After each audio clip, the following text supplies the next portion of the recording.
Hello, great people. You may have seen a picture on social media where people are comparing the FCT Minister, Nyesom Wike, his picture of 8 years ago and his picture now, or his appearance now.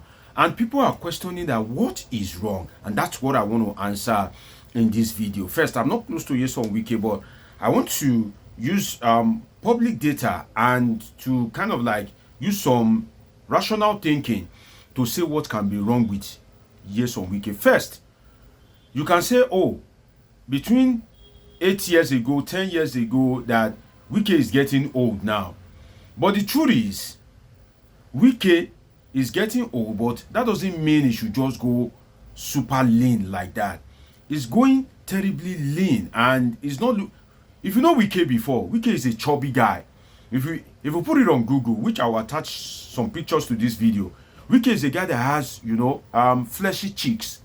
He has fleshy cheeks. His stature suits his voice. He has this deep voice. So his stature fits his voice. But now, Wike is going lean. Don't tell me that it's because he's going old. Because I'll give you an example. Or examples rather. Wike is not as old as Abdulsalami Abubakar, the former head of state. Look at Abdulsalami Abubakar. Look at him now. Wike is not older than Olusegun Obasanjo. Old age is reflecting on Obasanjo. Old age is reflecting on Atiku Abubakar. But it's not that these people are looking very lean and older than necessary. For instance, if you look at Wike and they bring Atiku Abubakar, if you don't know them before, you may think that maybe they are age mates. And Atiku is, of course, way older than Wike. Obasanjo, age is telling on his side, but he's not looking lean. So why could Wike be looking lean? First, Wike maybe has maybe one or two ailments that he is nursing. And if that is the case, I pray God gives him healing. Because where I come from, we don't mock people because they are ill. You don't mock people that are dead, and you don't mock people that are childless. So I cannot mock him if he has any kind of ailment. So if it is an ailment, I pray that God Almighty would grant him speedy recovery. But then again, if it is an ailment, why has Wike failed to give himself some rest? And that drags me to my next point. Why has Wike failed to give himself some rest? So let's say it is either an ailment or it is not an ailment. Either ways, Wike, why have you failed to give yourself some rest? God has blessed you.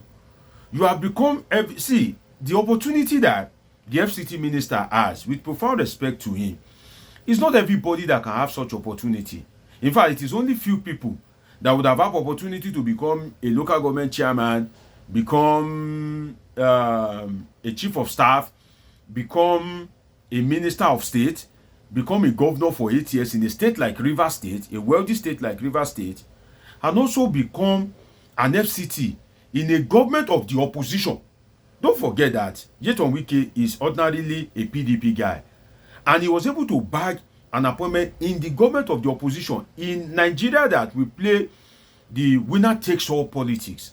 So one would expect that even if there's no way you won't lose some things in life. There's no way. If you want to win everything, you may end up losing everything. Because I think the concern, the public concern, is necessary. And these are not from people that hate Wike. These are from some of his admirers. I'm not his admirer, but I don't hate him. Like I usually say, I'm that political scientist that you cannot hate, you cannot like. I don't hate you, I don't like you.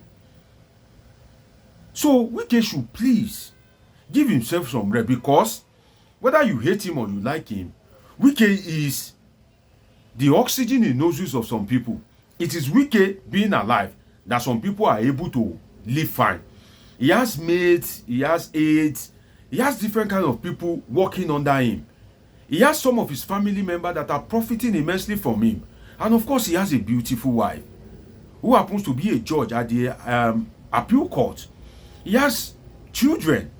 So please, all these things, Power, power, power. Give yourself some rest. Choose your battle wisely. FCT Minister, that's the only advice I can give you. Choose your battle. You cannot fight the PDP. You are fighting the presidential candidate of your party in the last election. You alone, you are fighting for the structure of your party. Also you are fighting the governors in your party.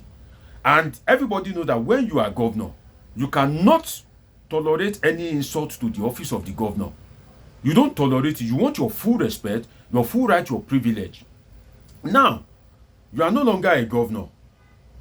You are insulting governors. Well, some people may argue that there's no governor in FCT and you are the minister of FCT, so you are equivalent to a governor. Even if you are equivalent to a governor, does that mean you should be insulting your colleagues? So you are fighting the governors. You are the FCT minister.